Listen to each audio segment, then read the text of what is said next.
Madame, Monsieur, bonjour et bienvenue à votre édition L'Info. Une manifestation organisée hier par des Palestiniens pour dénoncer le siège imposé à la ville de Hawara, à Naplouse, a été violemment réprimée par l'armée sioniste, rapportent des médias. L'armée sioniste a utilisé la violence pour disperser un rassemblement pacifique, dénonçant les crimes des colons et le bouclage continu de Hawara, a déclaré Mouab Sha'ban, chef du comité de résistance aux murs et aux colonies de l'Organisation de libération de la Palestine. La justice belge a prolongé vendredi une nouvelle fois la détention provisoire d'Eva Kaili et de Marc Tarabella, deux élus du Parlement européen impliqués dans le scandale de corruption ayant éclaboussé cette institution et dans lequel le Maroc est notamment embourbé.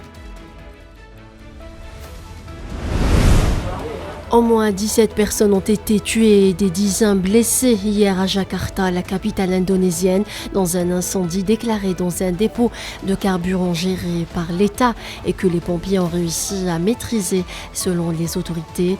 Une enquête est en cours pour déterminer l'origine de ce sinistre.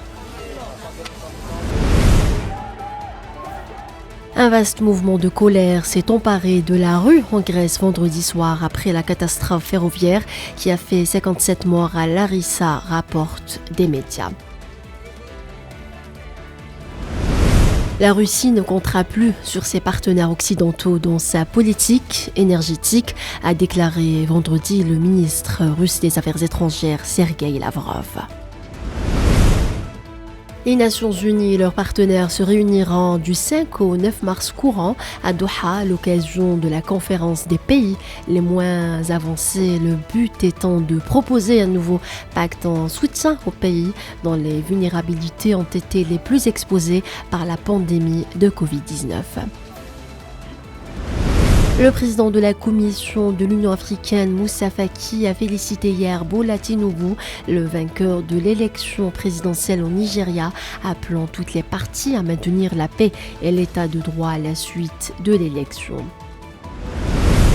On passe au sport. La sélection algérienne de judo a décroché 6 médailles dont 2 en or lors de la première journée du championnat arabe 2023 disputée vendredi à Doha.